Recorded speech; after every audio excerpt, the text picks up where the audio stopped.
7 días después de que la nave colisionara en el desierto de Nuevo México, el ejército se apresuraba para asegurar el lugar del accidente.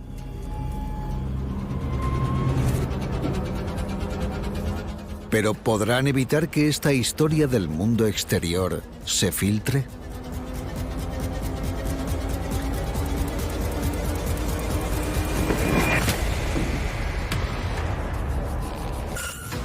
Roswell, la primera y la más controvertida conspiración sobre ovnis de la historia. La verdad ha estado envuelta en sombras hasta ahora. Por primera vez, ¿Estamos grabando? los famosos testigos presenciales de Roswell serán puestos a prueba.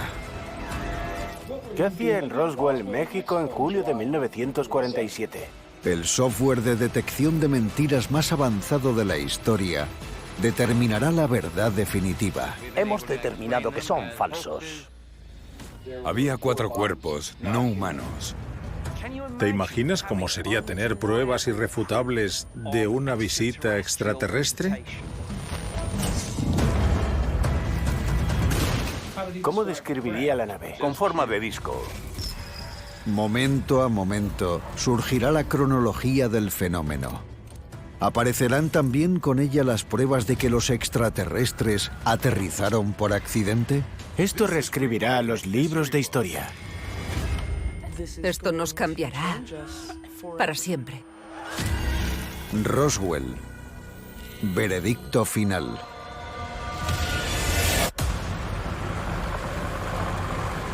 Día 7, 8 de julio de 1947, 8 a.m. Sierra del Capitán, Nuevo México. Lugar del aterrizaje número 2. 8 de julio de 1947. A 40 kilómetros de Roswell, Nuevo México. El lugar del accidente que encontraron Gerald Anderson y su familia ahora estaba repleto de trabajadores del ejército estadounidense. Se cree que los soldados trabajaban a las órdenes de los famosos agentes del gobierno, conocidos como los hombres de negro.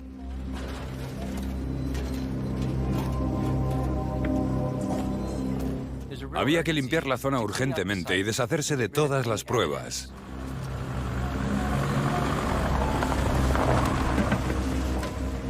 No hubo una explicación oficial de qué fue. Pero está claro que los militares no querían que nadie lo supiera.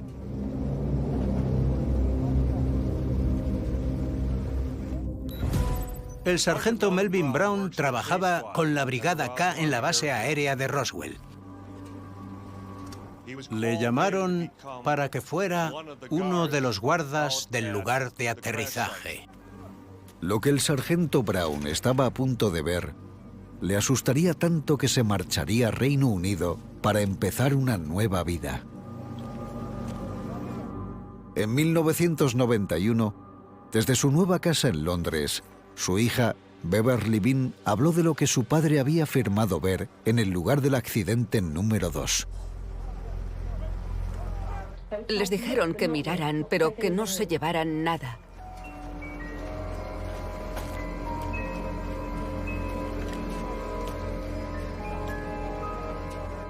Tenían unos camiones con hielo dentro.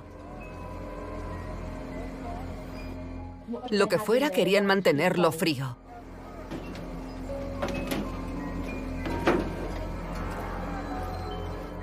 Ellos no entendían lo que pasaba y estaban confundidos. El gobierno de Estados Unidos siempre ha negado rotundamente la versión del sargento Brown. Básicamente, el ejército le estaba diciendo a Beverly que su padre era un mentiroso. Tuvieron que sentarse en la parte de atrás de la camioneta para vigilar.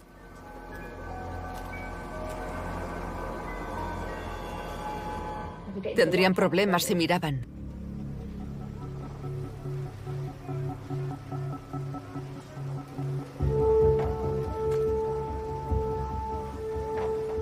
Sus comandantes militares le dijeron: hagas lo que hagas, no mires debajo de la lona.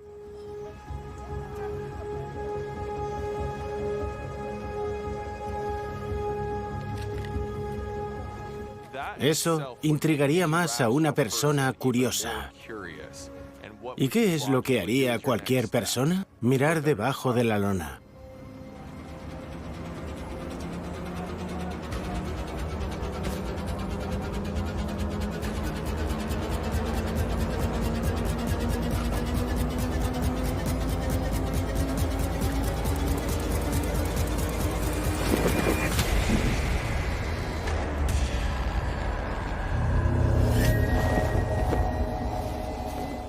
El otro hombre y él levantaron la lona y vieron 2 cuerpos. Mi hermana recuerda que dijo 3. En eso no estamos de acuerdo. Tengo mucho interés por saber si su testimonio es cierto. No sé muy bien qué pienso. Estoy al margen. Sí, a veces la gente se inventa una historia y todos tenemos algún cuento que contar. El otro hombre y él levantaron la lona y vieron 2 cuerpos. Mi hermana recuerda que dijo 3. En eso no estamos de acuerdo. Verdadero. Beverly Bean asegura que es cierto que su padre dijera haber visto cuerpos alienígenas. Me alegra mucho oír eso. Otra pieza del puzzle. Y otra justificación para todas las personas que dijeron que eso era exactamente lo que había pasado. Medían unos 120 centímetros, no más. Puede que incluso menos. Sus cabezas eran más grandes que las nuestras. Y los ojos rasgados. Siempre existe la posibilidad de que este sea un cuento que un padre le cuenta a sus hijos para reírse. Pero sí significa que necesitamos más ejemplos y versiones que podamos poner a prueba con esta tecnología y construir un caso más sólido. Día 7, 9 a.m. Base aérea del ejército en Roswell. Con la operación de limpieza en marcha, Walter Hott, el oficial de información pública del campo aéreo de Roswell, se enfrentaba a la decisión más difícil de su vida. Su jefe, el coronel William Blanchard, le ha ordenado publicar una nota de prensa en la que se afirma que una nave ha colisionado en el planeta. Pero anunciar de forma oficial por primera vez la presencia de ovnis tendría graves consecuencias. No solo tenía que informar al público, sino también proteger los secretos del Estado. ¿Cuánto debía decir? ¿Debería decir algo? ¿Podrían nuestros enemigos utilizar esta información en nuestra contra? Hott no era el único que temía revelar demasiada información al público.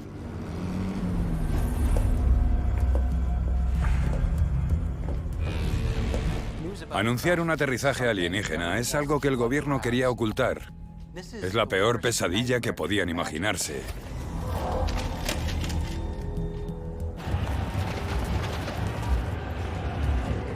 En 1947 el mundo vivía un momento tenso. La gente temía por las amenazas de la Unión Soviética. Salíamos de la Segunda Guerra Mundial cuando empezó la Guerra Fría. En Nuevo México se encuentra la bomba nuclear y, desde una perspectiva inteligente, Rusia quería conocer todos nuestros secretos. La tecnología alienígena estará a años luz de cualquier otra que haya en el planeta Tierra. Si tenemos esta información tan crucial, los últimos que querrían que lo supieran serían los soviéticos. Pero si se publica en la prensa, se enterarían.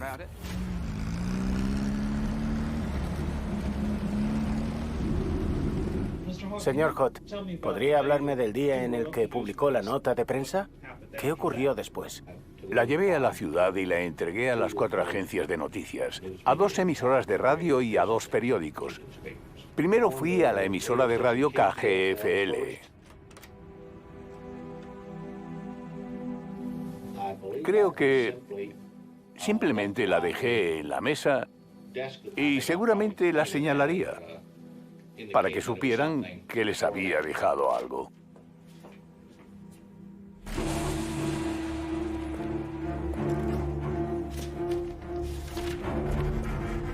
Desde el punto de vista del gobierno, que Walter Hott fuera a las emisoras de radio era una auténtica pesadilla.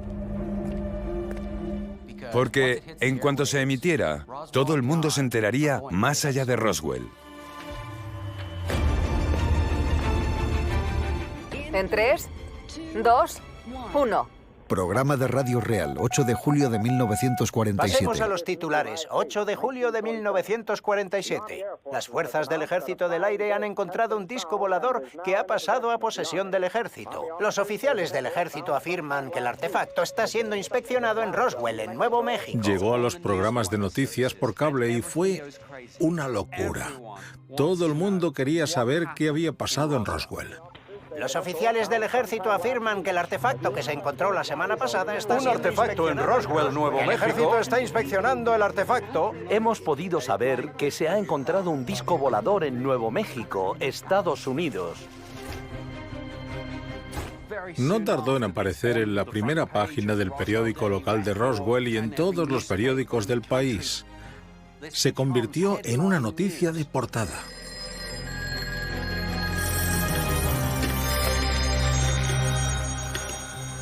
El teléfono del sheriff Wilcox no dejaba de sonar. Walter Hott había colapsado las líneas. Hubo un momento increíble de llamadas. El teléfono sonó y yo lo cogí. Y la primera llamada era de Londres, en Inglaterra. Nos encontramos ante una historia increíble que podría incluir pruebas de una visita extraterrestre y que venía de una fuente muy creíble, el mismísimo ejército.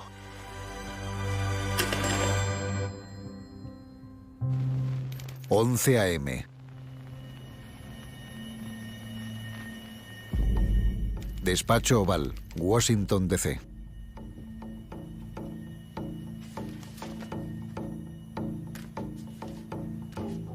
Publicaron la historia, pero alguien no estaba nada contento. Ese alguien era el gobierno de los Estados Unidos. Estaban furiosos. La noticia ya había llegado a Rusia. El gobierno estadounidense tenía que hacer algo. Entonces se llevó a cabo una inmensa operación secreta. Fue el presidente Truman quien mandó que se silenciara a toda costa. Todo empezó con Mac Brazel, que fue el primer testigo. Fue él quien encontró los fragmentos. El ejército tenía que silenciarle. Hubo un punto de inflexión.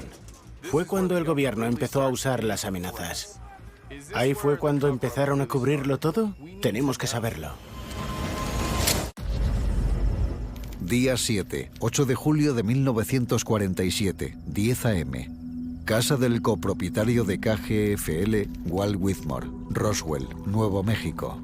7 días después de que se produjera otra explosión extraterrestre en el cielo del desierto de Nuevo México, el ranchero Mac Brazel, el hombre que descubrió el primer avistamiento, intentaba pasar desapercibido.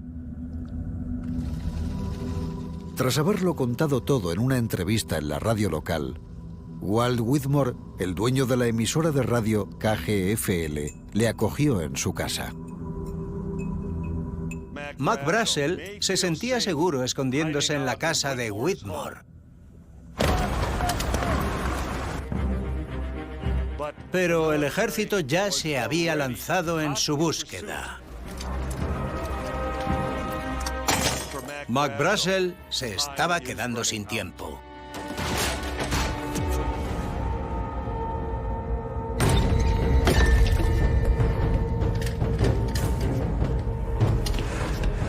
Mac era un ranchero duro. No se dejaba intimidar fácilmente por nadie. Pero tuvo que sentirse confundido. Solo he informado de algo. ¿Y ahora me estáis arrestando? Esto ocurrió a la vez que el gobierno intentaba acallar la historia.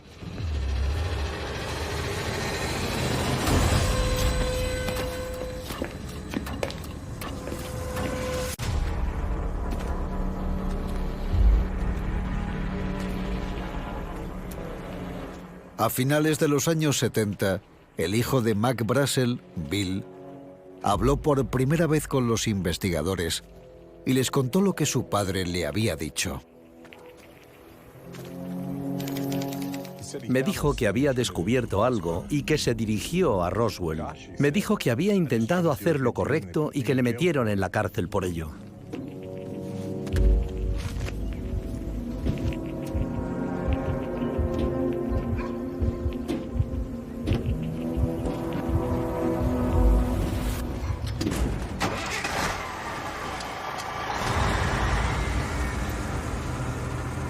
El ejército arrestó a Brazel, pero sigue siendo una incógnita cómo supieron dónde encontrarle.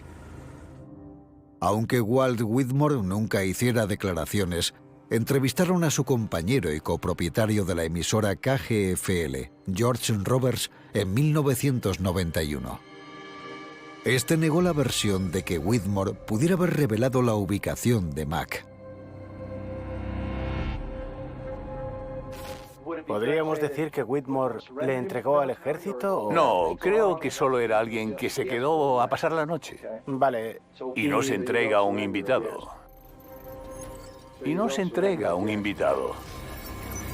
Falso. La IA predijo que la afirmación de George Roberts era falsa, lo que sugería que Whitmore sí había entregado a Mac Brazel al ejército. Base aérea del ejército en Roswell.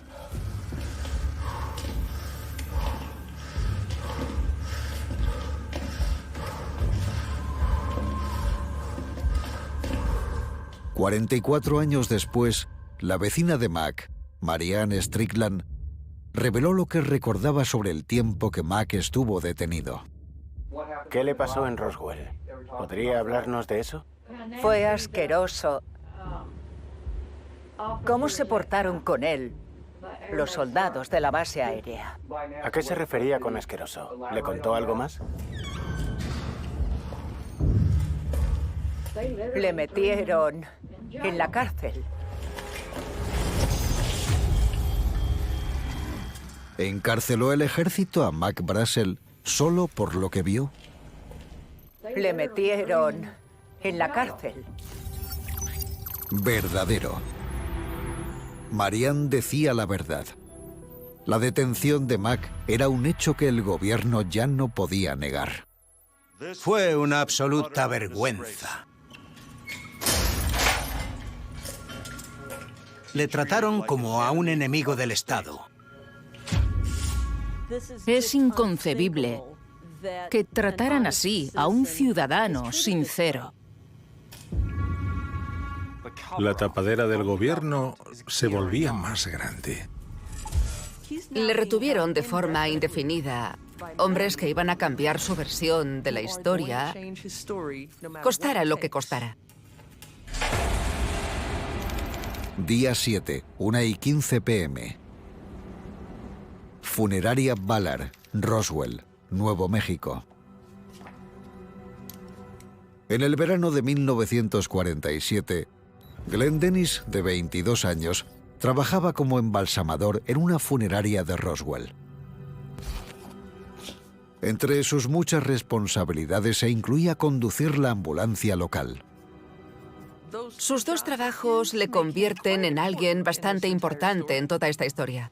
Su testimonio es uno de los más detallados, pero se ha dudado de su versión.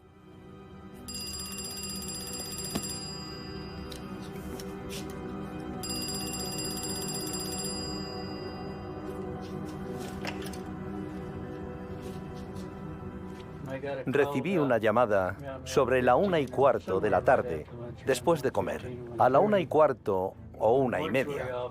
Era el oficial de la morgue de la base y me preguntó por el ataúd cerrado herméticamente más pequeño que tuviéramos o que pudiéramos conseguir. Le dije que normalmente teníamos uno de 1,20 m, pero que podíamos encargar uno de 1 metro. No se pregunta por ataúdes si no hay cadáveres. La historia nos dice que no hubo ningún accidente trágico en el que fallecieran niños. Y si los ataúdes no eran para niños, ¿Para quién eran entonces? Me dijo, me gustaría saber cómo preparáis los cadáveres que han estado al aire libre. ¿Cómo afectaría el procedimiento a los componentes, los tejidos, la sangre y todo eso? ¿Qué ocurriría? En mitad del desierto, en pleno verano, todo se deteriora rápidamente y hay que actuar rápido si se quiere conservar algo. Esto coincide con las declaraciones de un olor horrible en el lugar de aterrizaje. Es la prueba de que los cuerpos estaban en Roswell y que querían conservarlos y analizarlos. Recibí una llamada del oficial de la morgue y me preguntó por el ataúd cerrado herméticamente más pequeño que tuviéramos. Durante años han acusado a Glenn Dennis de inventarse todo el incidente. ¿Por qué iba a necesitar el ejército ataúdes pequeños y sellados? ¿Y por qué debían conservar los cuerpos? ¿Era la historia de Glenn Dennis un embuste o decía la verdad? Mentir es una habilidad que perfeccionamos con el tiempo y que aprendemos a los 6 meses de vida. Con nuestra capacidad para mentir, surge la necesidad de identificar las mentiras. Pero la historia de la detección de mentiras ha estado llena de controversia, ya que no hay nada que detenga a los humanos en su búsqueda de la verdad. La avanzada inteligencia artificial le ha permitido a los científicos de la Universidad de Dartmouth crear un software pionero que abre un nuevo camino a la detección de mentiras. Nuestra inteligencia artificial observa un vídeo, analiza las microexpresiones en el rostro de una persona y la entonación de su voz y predice si la persona que aparece en el vídeo dice la verdad o no. Nuestro objetivo es lograr predicciones precisas que puedan ayudar a quienes estudian el contexto histórico de lo que ocurrió en Roswell. Queremos saber qué pasó y qué no pasó. Una de las versiones más controvertidas del incidente de Roswell es la del funerario local Glenn Dennis. Recibí una llamada del oficial de la morgue de la base y me preguntó cómo se preparaban los cadáveres que habían estado al aire libre. Tenemos horas y horas de grabación de Glenn Dennis. La inteligencia artificial ha podido hacer un análisis más concienzudo y detallado. Estas llamadas telefónicas son la punta del iceberg, porque cuando tenemos pistas como el testimonio de Glenn Dennis, y este se centra en la idea y la afirmación de que había cuerpos alienígenas, es importante saber si estaba diciendo la verdad. Recibí una llamada del oficial de la morgue y me preguntó por el ataúd cerrado herméticamente más pequeño que tuviéramos. Verdadero. El software predijo que Glenn Dennis decía la verdad. El ejército le pidió que encargara ataúdes pequeños. Es increíble. Es algo impresionante. Que sea bastante probable que dijera la verdad nos dice que no fue una simple nave vacía. Se produjo un accidente mortal. Glenn Dennis afirmó algo súper importante. Algo serio había pasado en la base militar y todo el mundo tenía que saberlo. ¿Qué hizo el ejército con los cadáveres? ¿Hubo autopsias?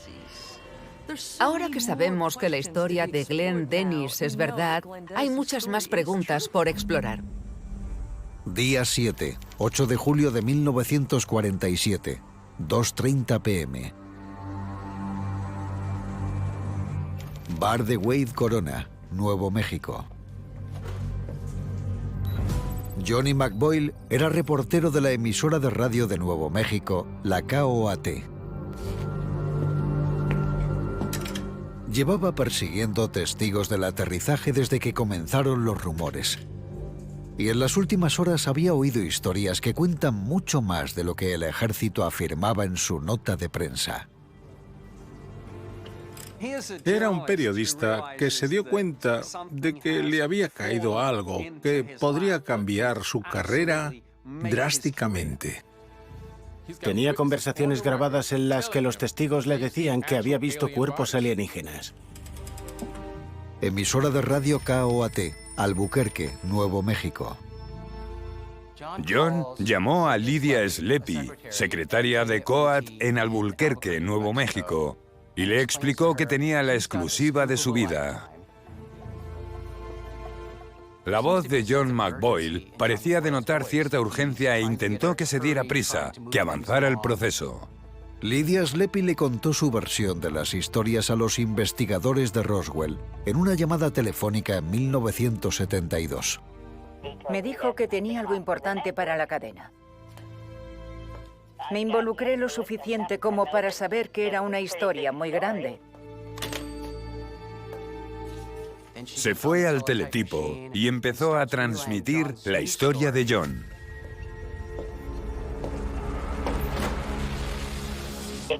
Si había una interrupción en el teletipo o el operador quería que parases, había una campana que sonaba y te avisaba. Y la campana sonó.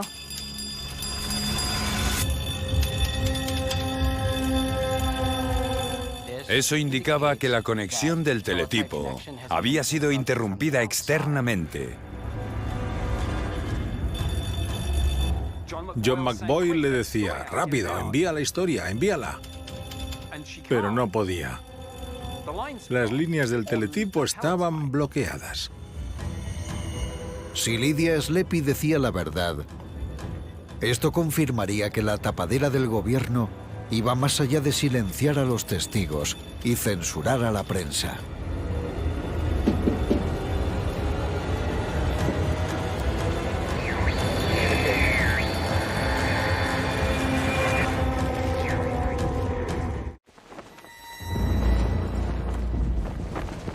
Unas semanas después del incidente de Roswell, el presidente Harry S. Truman firmó la Ley de Seguridad Nacional.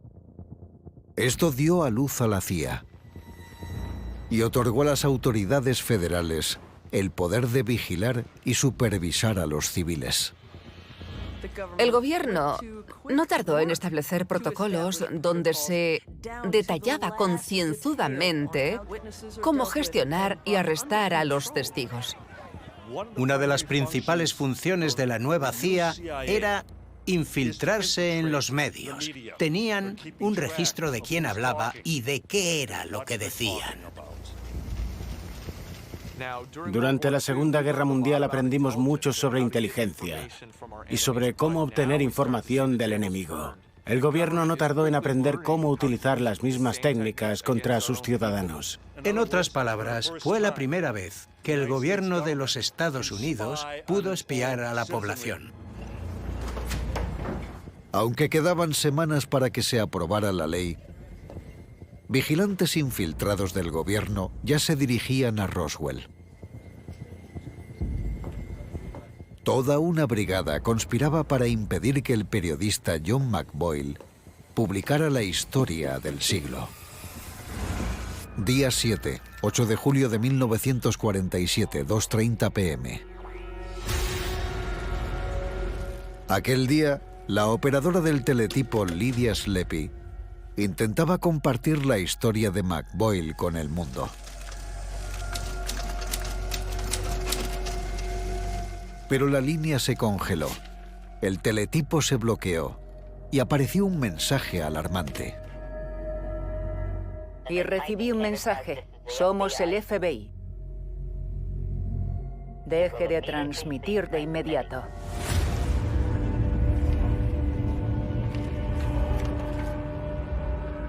Estamos acostumbrados a la idea de que el gobierno federal pinche las líneas y espíe las comunicaciones.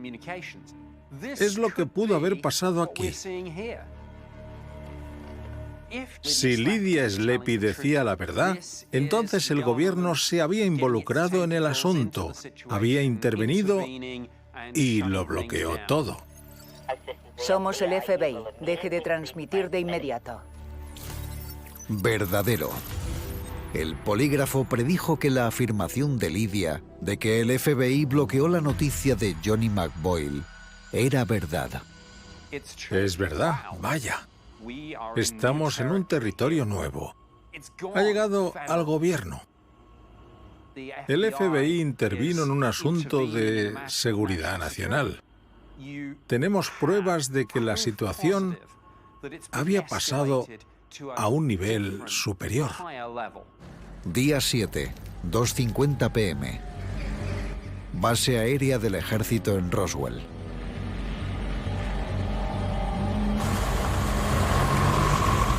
Mientras el ejército estadounidense se centraba en la prensa y en arrestar a los testigos más importantes, la seguridad en la base aérea del ejército en Roswell aumentó sin precedentes.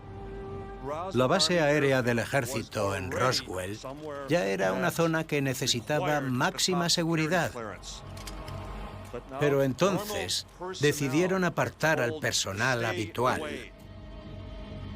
Informaron a los guardas de que se autorizaba la fuerza letal.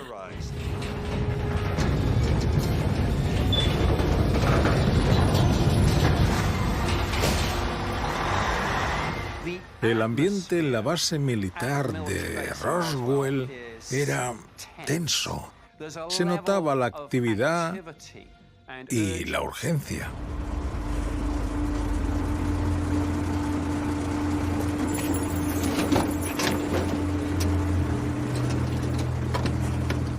Fue como si estuviera ocurriendo algo ultra secreto. La pregunta era, ¿qué iba a hacer el ejército con las pruebas? Glenn Dennis afirmaba conocer la respuesta, que iba más allá de cualquier creencia terrenal. Día 7, 8 de julio de 1947, 3:30 p.m. Base aérea del ejército en Roswell. El 8 de julio de 1947, el funerario Glenn Dennis, un testigo clave en el caso Roswell, afirmó haber entrado en la base aérea de alta seguridad del ejército de Roswell, a pesar de ser un simple civil. Pero lo que es aún más impactante son los sucesos extraordinarios que afirmó haber visto en la base aquel día. Los escépticos se preguntan si de verdad estuvo allí en aquel momento. Glenn Dennis trabajaba en la funeraria local y conducía la ambulancia, pero era un civil. ¿Pudo haber estado allí en ese momento concreto en el que había una seguridad sin precedentes en esa ubicación súper secreta? Había recibido una llamada de la base militar donde le preguntaban si tenía ataúdes cerrados herméticamente y de tamaño infantil.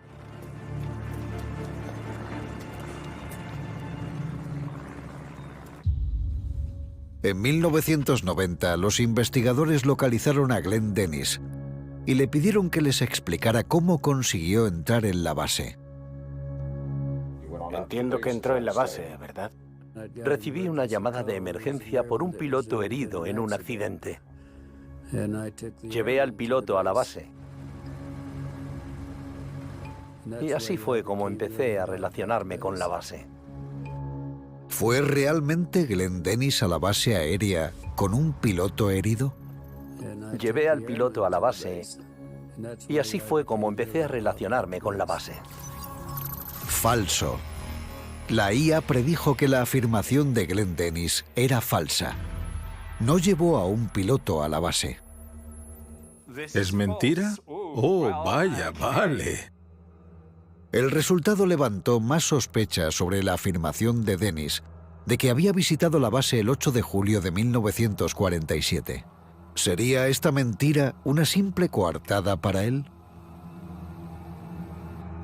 Tengo una teoría interesante sobre que Glenn Dennis mantenía una relación con una de las enfermeras y quería mantenerlo en secreto.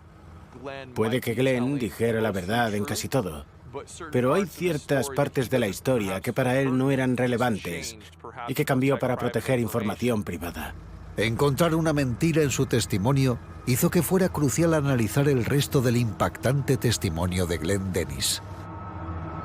¿De verdad estuvo allí? Y si fuera cierto, ¿qué es lo que vio? En cualquier declaración de testigo espero que alguna frase no sea totalmente cierta. Quiero saber cómo acaba esto, porque lo más importante es lo que vio en la base.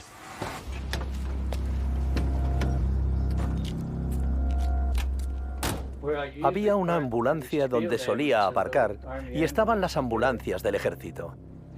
Pude ver que había un oficial detrás de las ambulancias.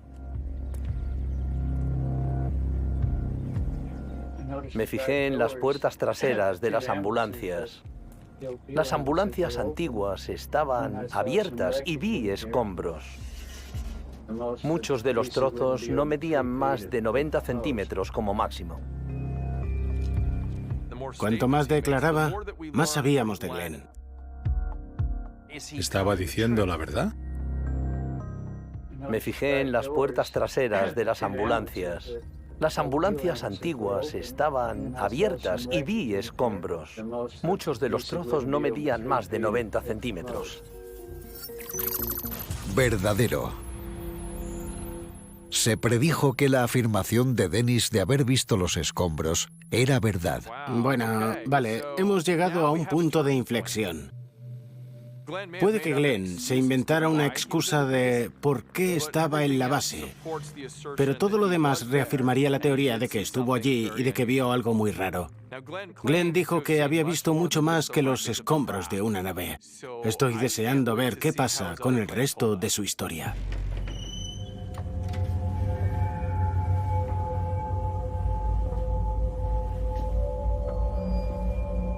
Glenn Dennis también afirmó escabullirse de los militares que estaban de guardia para colarse en el hangar 84.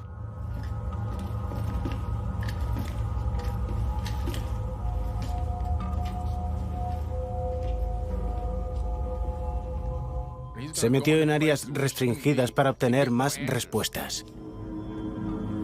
Entró con los ojos y los oídos muy abiertos en busca de pistas que le indicaran lo que acababa de pasar.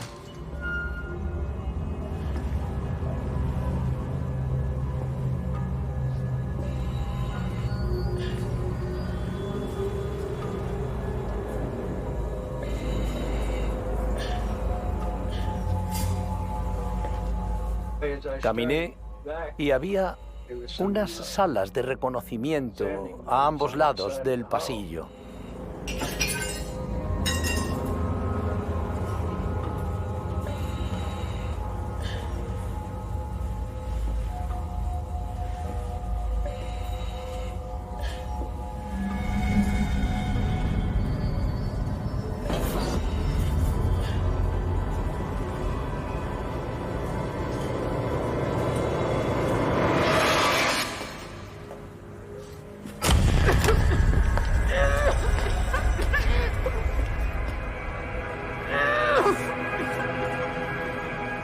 Una enfermera salió de una de las salas de reconocimiento y me di cuenta de que llevaba no sé si era un pañuelo o un trozo de gasa o algo así sobre la boca.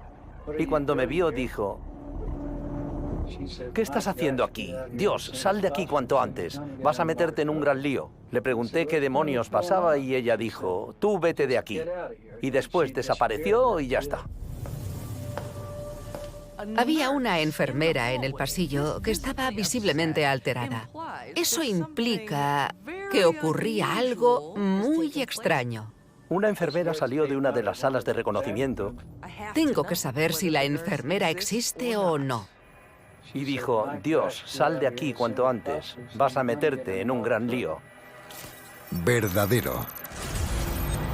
El polígrafo también predijo que la afirmación de que había visto a una enfermera era cierta. La enfermera existe. Está bien. Es muy positivo para él. Siempre nos afirmó que decía la verdad.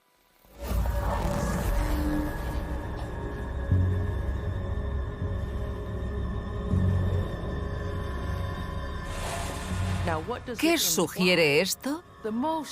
Lo más impactante de todo el caso de Roswell es que podían haber estado realizando una autopsia allí cerca.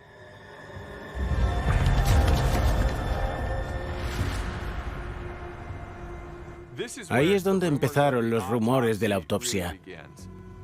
Tenemos que saber lo que ocurre detrás de esas puertas cerradas. Y Glenn estaba en un buen lugar para averiguarlo.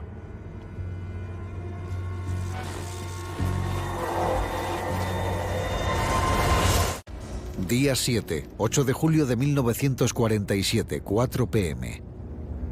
Hangar 84, base aérea del ejército en Roswell. Glenn Dennis, un funerario de la zona, husmeaba en la ubicación más segura de la base aérea del ejército en Roswell, el Hangar 84.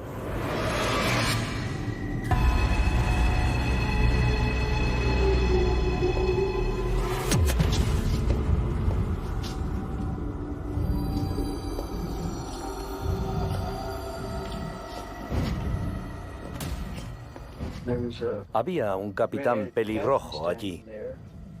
Parecía un tipo desagradable y era bastante duro. Sabía que estaba en problemas, así que le dije, parece que ha habido un accidente.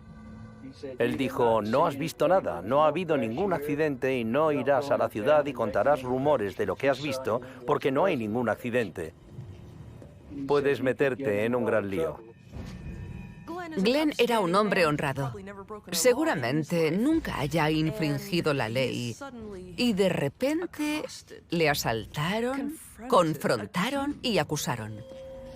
Y yo le dije, oiga señor, soy un civil y no podéis hacerme nada. Él dijo, claro que podemos, señor. Alguien tendrá que recoger tus huesos de la arena. Podemos hacerte lo que queramos y sabemos que queremos. Serías una buena comida de perro, así que lárgate de aquí. Él mismo me contó la historia y yo le creí, así que tengo curiosidad por ver lo que dice el software. Dijo, alguien tendrá que recoger tus huesos de la arena. Verdadero. La IA predijo que la afirmación de Glenn Dennis de haber sido amenazado por la seguridad del ejército era verdadera. Poder demostrar que Glenn Dennis siempre había dicho la verdad le hace justicia, porque sé que mucha gente pensaba que estaba adornando la historia.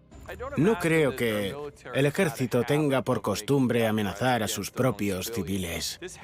Tuvo que ser algo tan serio y tan importante que cruzaron esa línea para que la gente no hablara.